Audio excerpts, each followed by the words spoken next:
енді Хамитпен Алматыда 85-тен бері бірге жүрген, бірге оқыған қыздар бар, жігіттер бар. Мана да айтып жатыр, ер адамдар айтып тұрамыз. Былтыр пандемияның кезінде енді келе алмағаны бар көбі. Жағдай қиын болды, өздерің білесің, әркім тумаластар кетіп жатты. Бір 5-6 жыл төбемізді көрсетіп кеттік, бір садақасына келіп кеттік. Сол кеше ойлана келіп өйстіп осындай бір жыл садақасына дейін осындай бір масатақа берейік деген ниет болып ұйымдасып келіп жатырмыз. Сосын енді Хамитқа, Жанарға не істейміз басқа? Құран оқытайық. Сосын бір басына өзіміздің студенттік өмірдегі құрдастар деп бір естелік қылып мына жаздырғанбыз. Соны оқытып, соны ашып көрсетейін деп. Сосын азғантай бір естелік өлеңдеріміз бір жаздырған. Соны оқу осы жерде. Сосын мына молдекең өзінің Құранын ары қарай өзі істейді ғой енді. Айтатын сәл-пәл естелік болса қысқа нұсқа айтып, сол нелерді жасап бітірейік дегеніміз ғой. Ашайық, рұқсат берсеңіздер. Сосын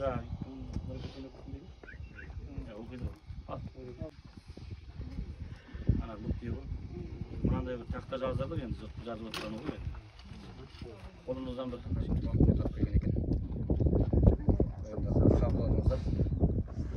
ақ мәрмәрға дұға жаздық өрнекпен, досқа арнап бірге жүріп ер жеткен. Кете бердің бұл пәниді қалдырып, достарыңа дәм татқызып келмекпен. Құлбарақтай батыр елдің ұрпақ ең, арлы жан ең, ел намысын жыртар ең. Қара тақай берішелі мақтаған, бет құстары дара туған сұңқар ең. Асқар шыңдай биік еді арманың, бақыт туып атар еді таңдарың. Өмірімді өткізем деп таңдаған жанар еді кең жүректі жандарың. Түсінсіз тажал келіп еліме, бірге кеттің ажал дария селіне. Түсін алмай тағдырының себебін үш балапан қала берді егіле. Сынық едің жалжанаты ардақты, тістеп қалды атажұртты бармақты. Еске алып дұға ететін осы күн жанарыңның туған күнін таңдапты. Туған туыс қалың елің жоқтады, қош жүрек неге ерте тоқтады. Қолдан келді дұға арнау күбірлеп, айырған соң сымажалдың соқпағы. Жалған өмір неге жасқа малынды, қара түнек көрсетпеді таңды. Бәйтерекке айналар ең мәуелі, қанды тамыз қимағанды тамырды. Жоқтан құрап бар жасаған мәрт едің, азамат деп ардақтайтын баршы едің. Көркейтсем деп туған ауыл мерейін, көгалмасша көктілер жалт едің. Үзілді арман, сөнді оттар мезгілсіз, қолды жайдық өзің арнап ендімсіз. Өтіп күндер келес болды нұр жүзің, өтіп жатыр отырыста бір сенсіз. Ой сұрайды сенің орның өзгеше, жылар жүрек қайғысына төзбесе. Құрдастарың күрсінеді амалсыз, ойлағанда алмайтын кездесе. Ошағың бар, отың тұрар жағылып, ұлдар басар орныңды барынып. Азаматын ұмытылмай елдірер, достары жұрып еске алып сағынып. Ер болсақ та еріксіз жас тамшылар, сағыныштан сыздар жүрер жаншылар. Қылыстаса ұшып кеткен ақ құстар, жұмақтағы ішкен асын балшығар. Өтер жылдан өтер уақыт жылыстап, сағынышын тұрар жүрек уыстап. Түсіндік-ау бірге жүру жоқтығын, бір жылдар болса дағы туыспақ. Дұға болды қолдан келер ісіміз, ештеңеге келмек басқа күшіміз. Бұл фәниде Хамитжанның жоқтығы ех шіркін-ай, болып шықса ғой түсіміз. Амал бар ма көзден жас тамшылады, тамған менен үміттің бар шырағы. Орында бар оңалар деген халқым сол ғана шүкірлікті қамшылады. Риза болып жатшенді достарына көз жасымен өлеңге қосқанына. Енді басқа тілекті айта алмадық, тіледік жұмақ есігін ашқанына. Еске алушы студент жолдастары 28 мамыр 2022. Қабыл алыңыздар. Екеуінің рухына мың тағзым енді.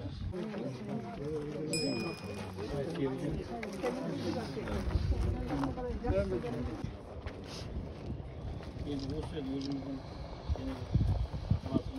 Хамиттің туған ағасының мына қонақ жігіттер бар, хадис, есімі хадис, Құранның хадисі. Сол айтқан енді мына өткенде осыдан бірнеше күн бұрын Бақытханұлы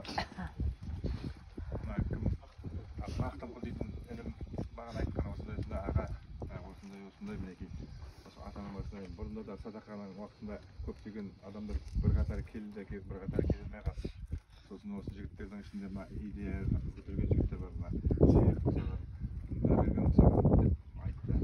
Сосын бүгін келіп отыр сәті. Алла қабыл етсін.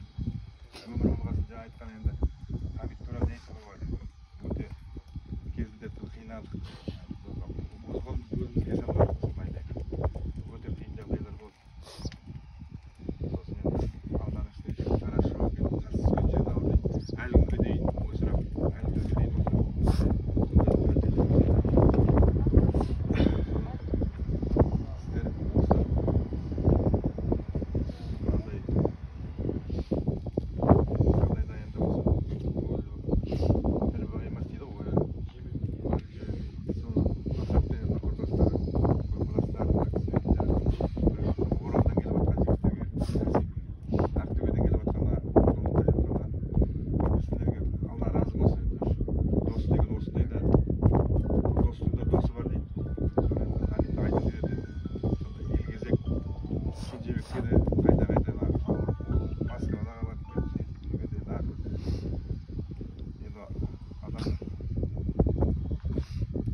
көп рахмет айтамын.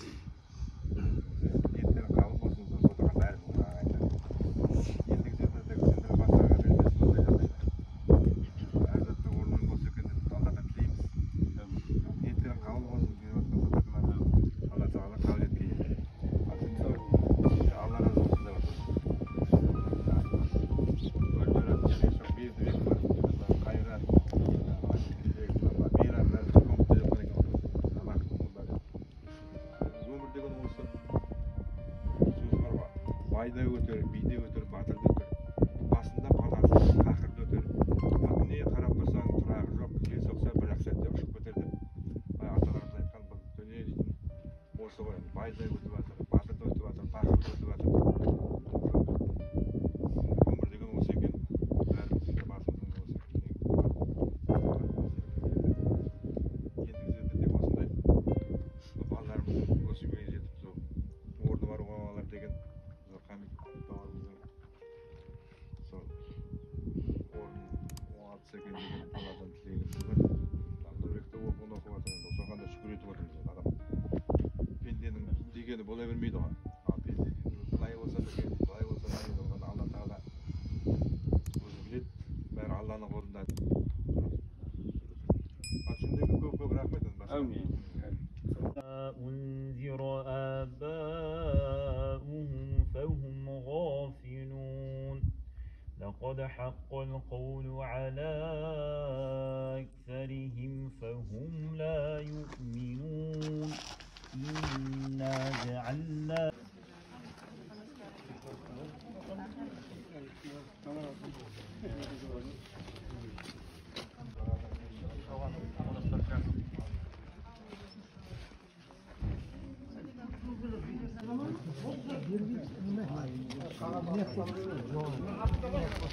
Şetki görünüp de kazana ayırında okusun ne var? To'qqidan to'g'ri yoqqa borib o'qib ko'rishlarmi? Ota boshina bor. Çok otur. Şeyden ozgancha bir kunga xabarlasib aralashib turganmiz. Habitini dam tatdiq. Uyidagi apani apag'latib jari bo'lmasin. O'zim bektemiş jarni o'yding eltisizdir ғой. Qo'ng'irboy жалғасын деген дәсте бір жоқ. Сонымен туған баласы. Сирек қарсысына енді мақтымыл айтып жатыр ғой. Сол тек бір қиын жағдай болды енді оның бәрі. Құдайдың өзінің бір несі жайлы отыр. Сол жан жақтағы Қазақстанда бір оқыған жігіттердің бәрі қолынан келген қаржылай көмектерін, тілектерін айтып жатыр. Әне екі қонақжігіт келіп отыр. Бірге жақтан жаңа айтып танысыппен. Сондықтан сіздерге де қабыл болсын дейміз. Енді Құдайдың ішінде ешкімнің несі жоқ. Haydi ya bir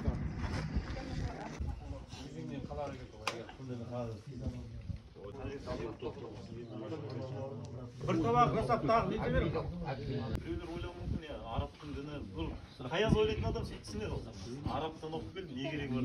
Жоқ, арабтан оқығанда ол жерде біз арабтың тілін меңгереміз. Құранды одан кейін, Құранды қандай тілге аударсаңыз ол дұрыс түсінбейсіз. Ол жәннаттың тілі Құран. Сенсеңіз де, сенбесеңіз де сол жерде. Ол енді ол жерде араб болып кете берсін ешкім жоқ. Тек қана араб тілін үйренесіз, Құдайдың сөзін дұрыс түсінесіз. Өзі дін жеті нәрседен тұрады ғой.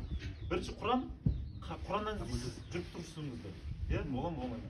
Хадистен, арғада енді айтып қойын, сөз жоқ деді. Екіншісін айтайын, дәстүр.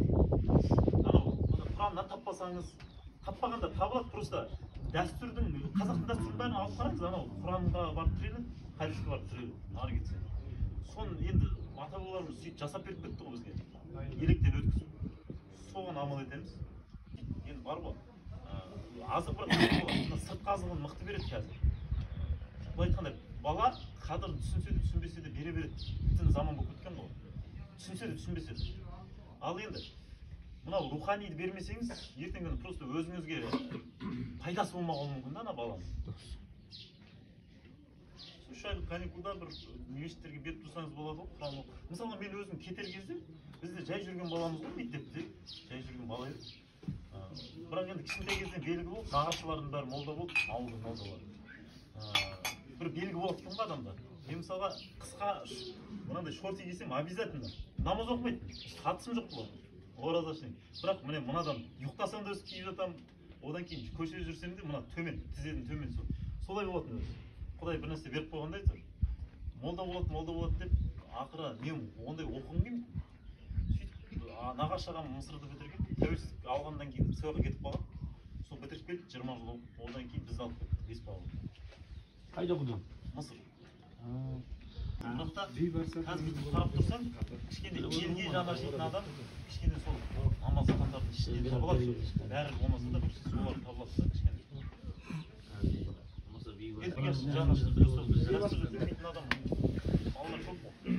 Мысалға 70 туысқанына шапағат жасайды дейді ғой, Сиырат көпірінен өтер кезде. Ол оңай емес қой, асты толсақ мысалға. Сиырат көпірінен өтетін адамдардың мысалға найзағайдай өтіп кетеді дейді, біреулер иманы күштілер, біреулер борандай өтеді дейді, біреулер атпен шауып, біреулер жүгіріп, біреулер жаяу, біреулер еңбектеп өте алмағандар мұсылман болса да жазасын өтеп шығуы мүмкін екен да, біраз уақытқа қарсы. Міне сондай екен.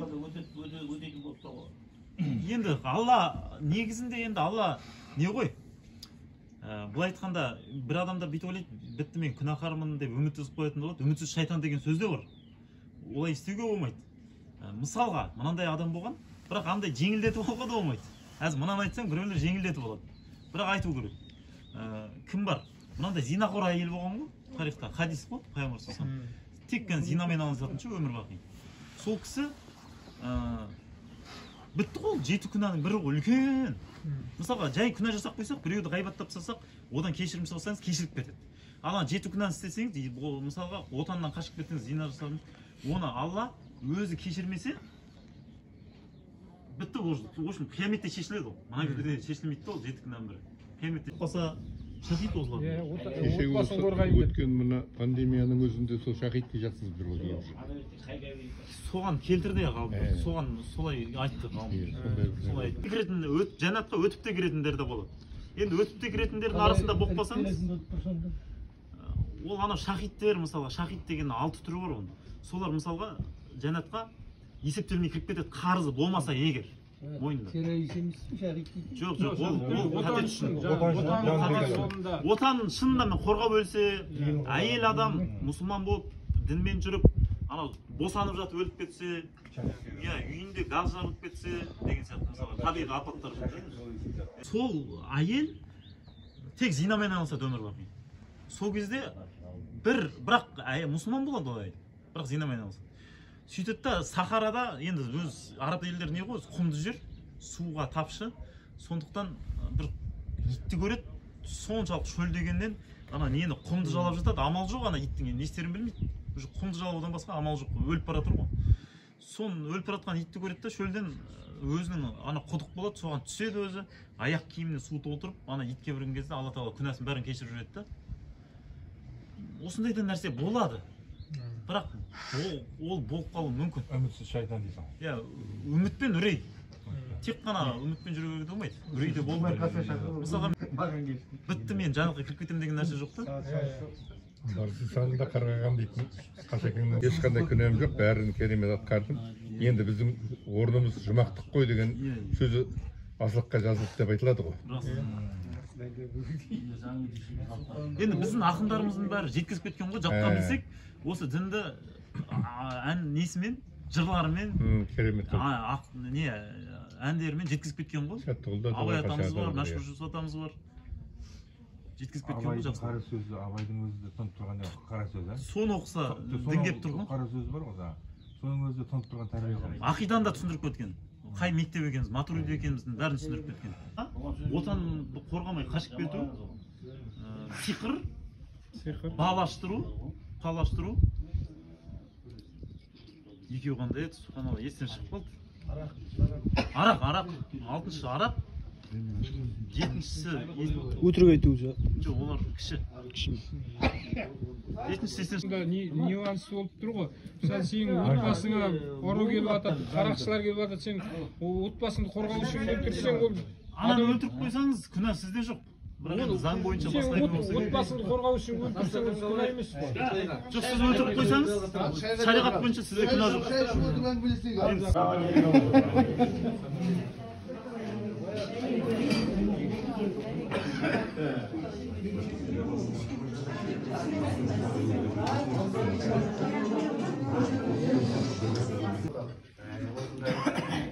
жылда болсын, қай күндерде болсын, артынан еске алып отыратын, артынан өскен балдары, мына қыздары, солар аман болсын. Мына айтып отырған тілектің бәрін, заманның бәрін Алла Тағала қабыл етсін. Аман болыңдар бәріне. Қазақстанның елдері.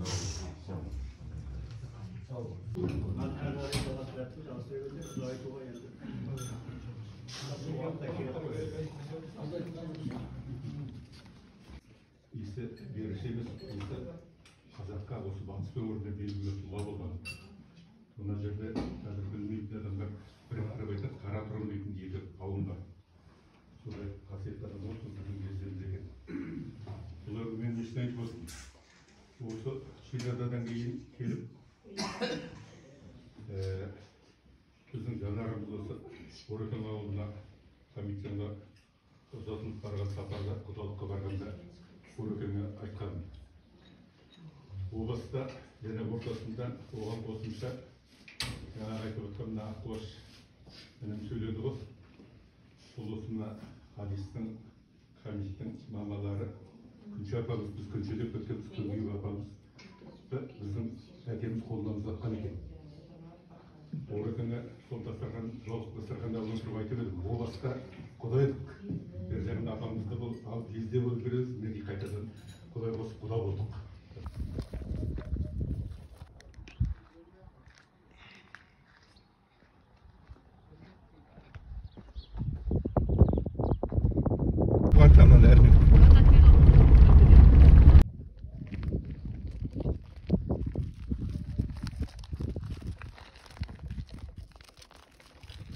Кесірткемен